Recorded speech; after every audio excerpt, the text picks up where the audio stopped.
Jogging, air in, air out, bounce, push, bounce, push. Sam floated down the hall in a classical music trance. The world is a vampire, sent to dry and... Sam was in the zone, calm, heart in sync with breath and body. He jumped and screamed as a nasty rat thing with bunny ears shrieked at him. With the same fluid motion from jogging continuing through, he punted the rabbit rat. God damn it! I can't take a moment to myself. Sam stood, staring at where the vermin disappeared into the mist. Orbit? Yes, sir. Is that thing still near me? No, sir. It retreated to its nest in the vent. I can't do this. It's getting too much orbit. I ran through a skin of mist moss yesterday, not paying attention.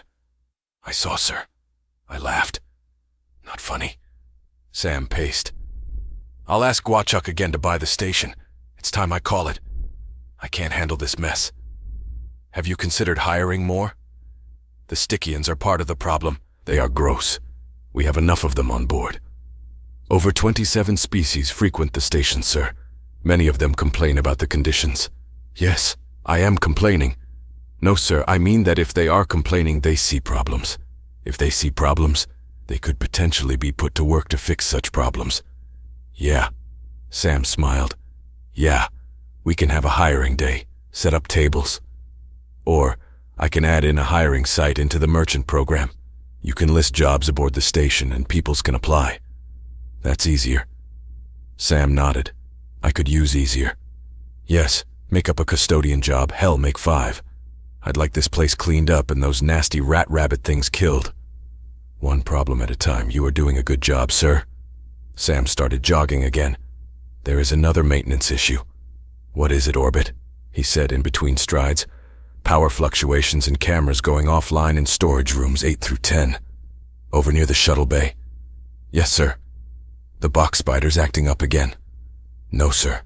All are accounted and working on finishing the bank prime structure and hull.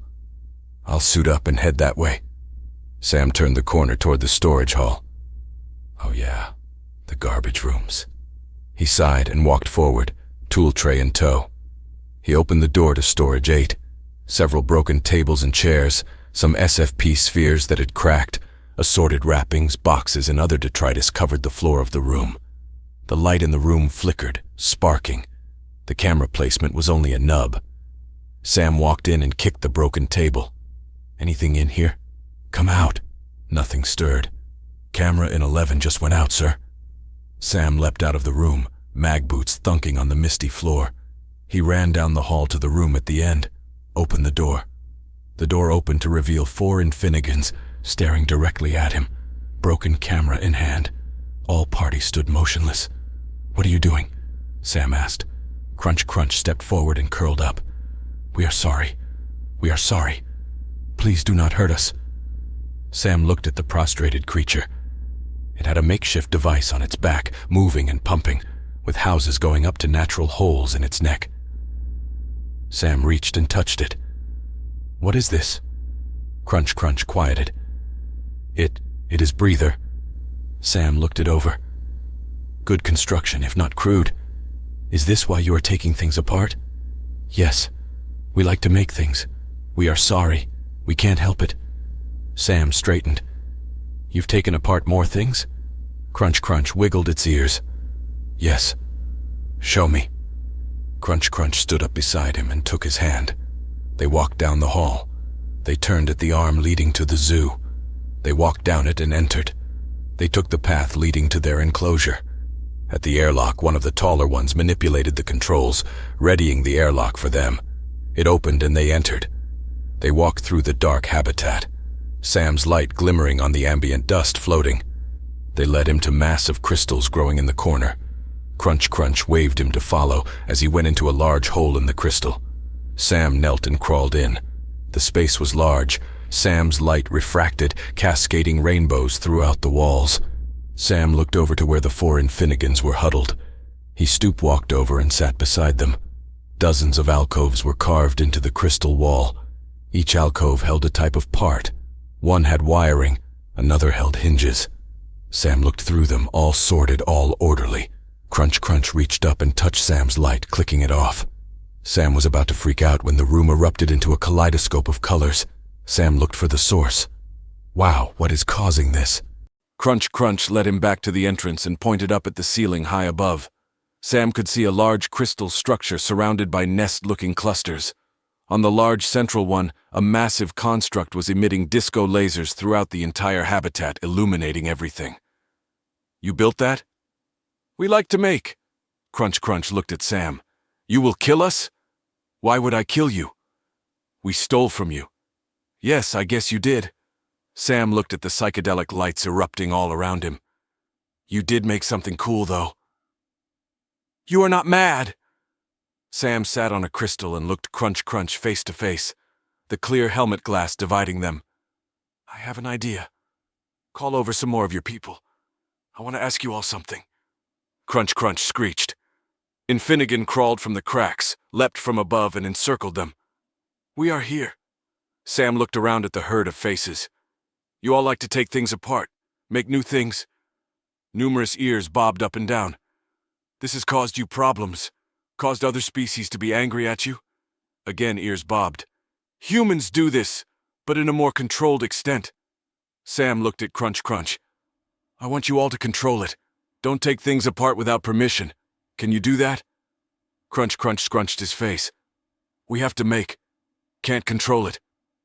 Sam thought for a moment. I have things that could be taken apart. I also have things I would like to have made.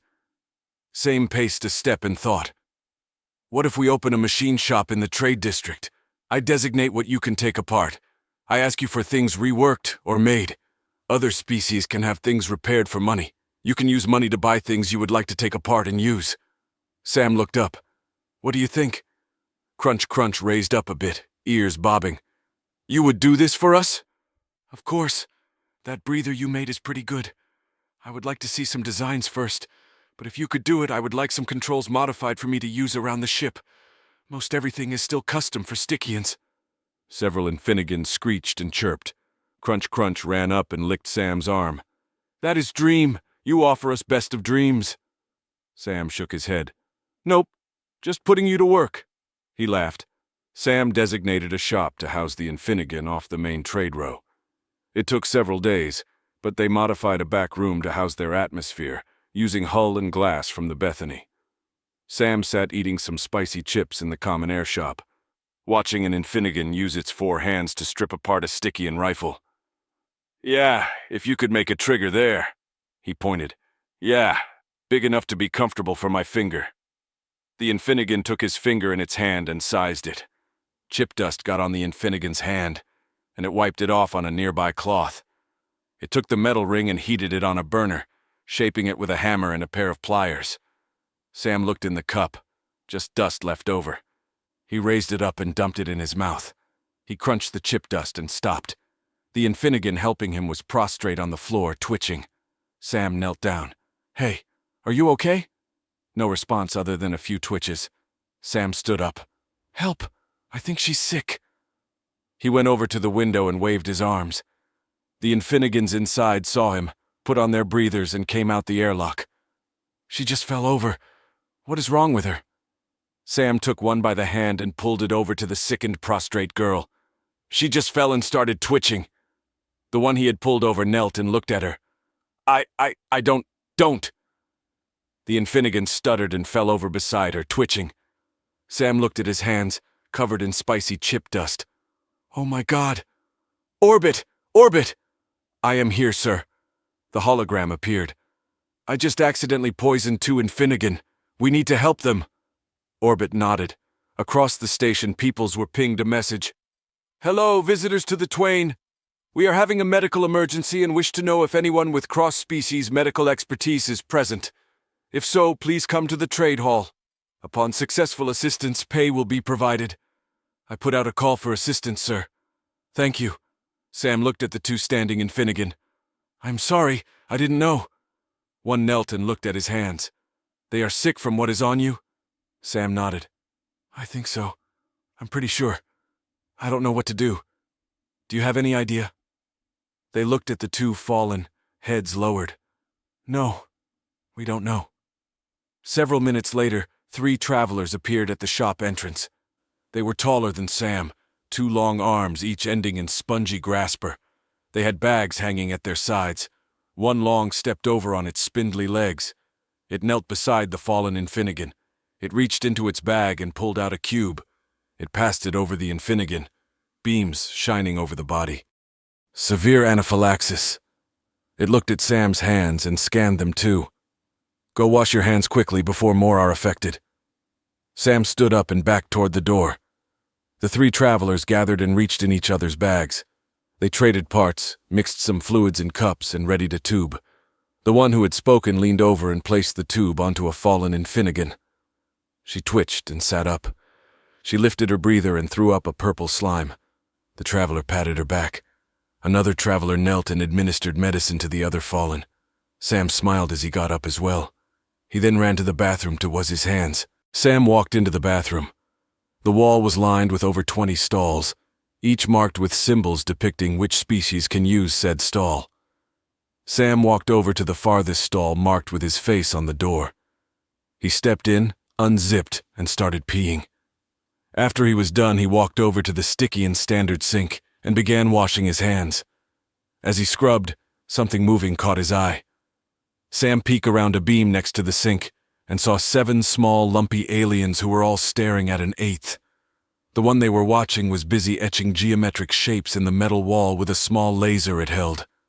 All at once, they each shifted one of their eyes at him. He stared, and they stared back. Sam slowly pulled back and refocused on washing his hands. After a good rinse, he walked over to the universal manipulator dryer he had purchased a few weeks ago. He put his hands in, and the machine closed around them. The warm, dry air pulled the moisture, drying his hands. It released him, and he started walking back. Sam could see the Infinian sitting on stools as he approached. One of the 3 travelers was still scanning the small female. Another one approached Sam and stopped him. "Stop there!" Sam stopped. "Raise your hands."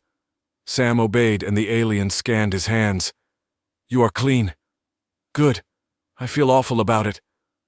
"As you should." Spitz Little was minutes away from death.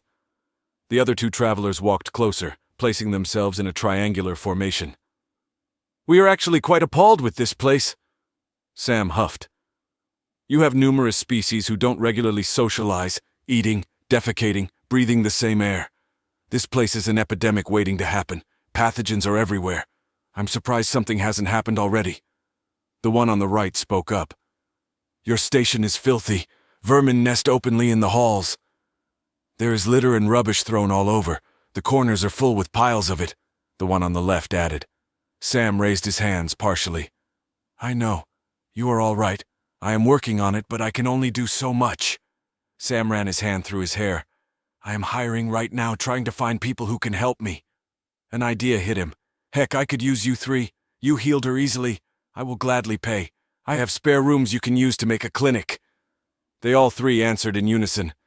"No." Okay, I get it. It's gross here. I'm working on it. Twain has potential. I'll get it cleaned up."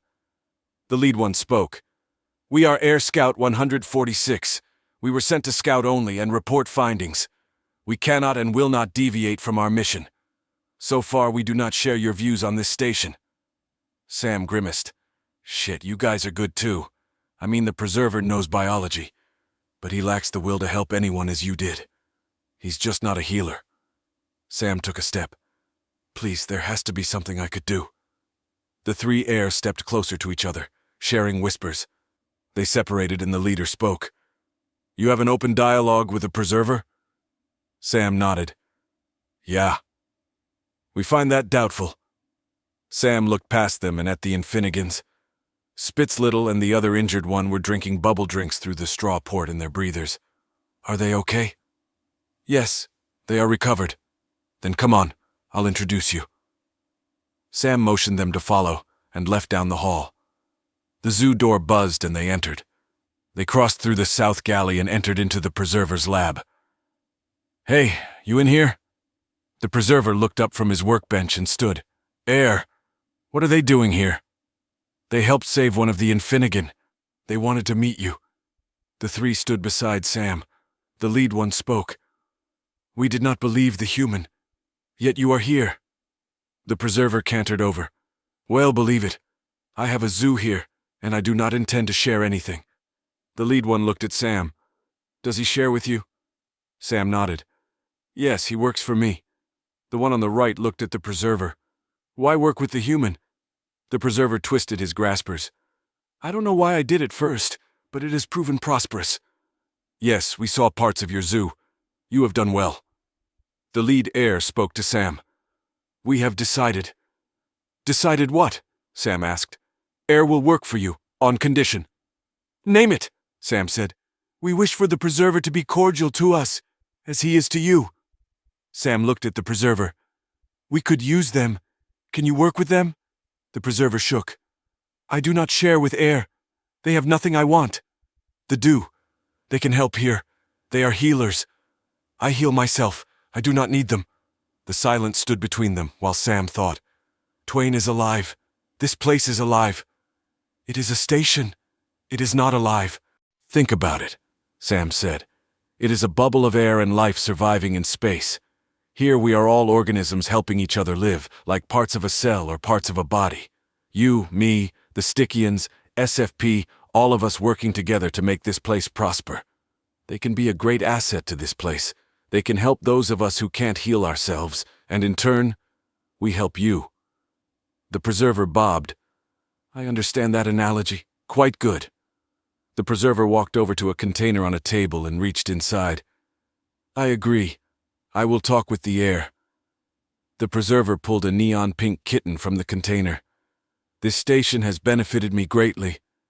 He walked over and handed the feline to Sam. One black cat as requested. Sam smiled as he took the cat. It's pink? No, that is black. Sam held the kitten to his nose. It meowed. Nope, this is a pink cat. So cute. The preserver keyed on his chest device. Black, the color your species attributes to the space between stars. He bobbed.